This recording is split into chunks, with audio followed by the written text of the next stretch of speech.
बुझी शमा भी जल सकती है, तूफानों से किश्ती भी निकल सकती है, यूं ना मायूस होके अपने इरादे बदल, तेरी किस्मत भी कभी बदल सकती है। नमस्कार, मैं जय आपका वीटेक एग्जाम पे स्वागत करता हूं। तो चलिए आज हम फिजिक्स का आगे टॉपिक शुरू करते हैं। आज हम ग्रेविटेशन के बारे में पढ़ेंगे कि भाई ग्रेविटेशन क्या होती है।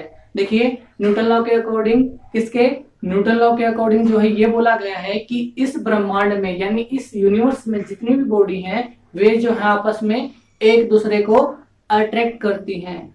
ठीक है, तो यही जो है ग्रेविटेशन की वजह से ही अट्रैक्ट करती हैं। तो देखिए इसका डेफिनेशन क्या है इसकी। देखिए, अकॉर्डिंग टू न्यूटन लॉ यानी न्यूटन लॉ के अकॉर्डिंग जो है हर बॉडी यानी हर बॉडी एवरी बॉडी जो है इस यूनिवर्स में एक दूसरे को अट्रैक्ट करती है विद अ फोर्स, एक फोर्स के साथ। ध्यान रखिए किसके साथ, एक फोर्स के साथ जो कि डायरेक्टली प्रोपोर्शनल होगा, यानी डायरेक्टली प्रोपोर्शनल होगा किसके, प्रोडक्ट ऑफ देयर मासेस, यानी जो उन बॉडी का मास होगा उनके प्रोडक्ट, और जो है इनवर्सली प्रोपोर्शनल होगा किसके, स्क्वायर ऑफ द, किसका स्क्वायर, डिस्टेंस बिटवीन देम, यानी जो उनके बीच में डिस्टेंस है उसके स्क्वायर के बराबर होगी। यानी भाई इसका फॉर्मूला क्या बन गया, एक तरह से हम बोल सकते हैं ये एफ यानी gravitational force is equal directly proportional to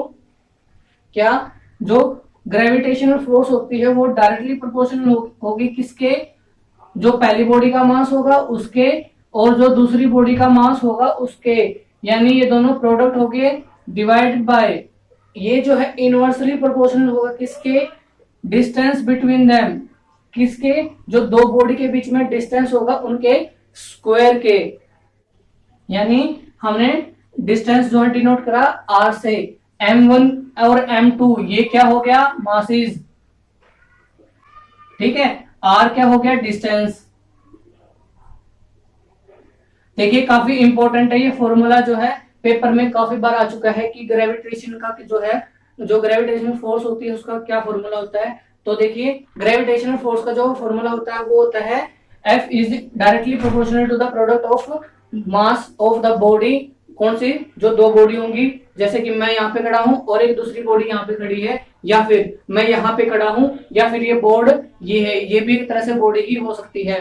ठीक है, और इनवर्सली प्रोपोर्शनल होगा किसके, डिस्टेंस बिटवीन देम, उनके जो डिस्टेंस होगा बॉडी का उनके स्क्वायर के। ठीक है, अगर हम यहां से इस डायरेक्टली प्रोपोर्शनल को हटाएंगे तो क्या बन जाएगा, F इज इक्वल टू, देखिए इसकी जगह आ जाएगा लार्ज जी। ठीक है, अगर हम यहाँ प्रोपोर्शनल के साइन को हटाएंगे तो उसकी जगह आ जाएगा G, बाकी सेम रहेगा m1 m2 बाय r2 यानी r का स्क्वायर। ठीक है, और देखिए कई बार पेपर में वैल्यू पूछी जाती है कि ग्रेविटेशनल जो फोर्स होती है उसकी क्या वैल्यू होती है। तो देखिए जो ग्रेविटेशनल फोर्स होती है उसकी क्या वैल्यू होगी, 6.67 इंटू 10 की पावर माइनस 11, क्या 6.67 इंटू 10 की power minus 11 newton metre square पर किलोग्राम स्क्वायर। क्या, देखिए काफी इंपॉर्टेंट है, ध्यान रखिए, 6.67 इंटू 10 की power minus 11 newton metre square पर किलोग्राम स्क्वायर। ये जो है इसकी जो लार्ज जी होती है उसकी वैल्यू होती है। आगे हम स्मॉल जी की वैल्यू भी पढ़ेंगे। ठीक है, और अगर बात करें इसकी यूनिट की, जो ग्रेविटेशनल फोर्स होती है उसकी यूनिट, तो देखिए ये उसकी यूनिट होगी न्यूटन मीटर स्क्वायर पर किलोग्राम स्क्वायर, यानी जो ग्रेविटेशनल होती है फोर्स उसकी यूनिट होगी। अगर एग्जाम में आ जाए कि भाई जो ग्रेविटेशनल फोर्स है उसकी यूनिट क्या होगी, तो न्यूटन मीटर स्क्वायर पर किलोग्राम स्क्वायर उसकी यूनिट होती है। देखिए आगे बात करते हैं बहुत ही ज्यादा इंपॉर्टेंट रिलेशन के बारे में, काफी बार पहले पेपर में आ भी चुका है और आगे भी पक्का आएगा।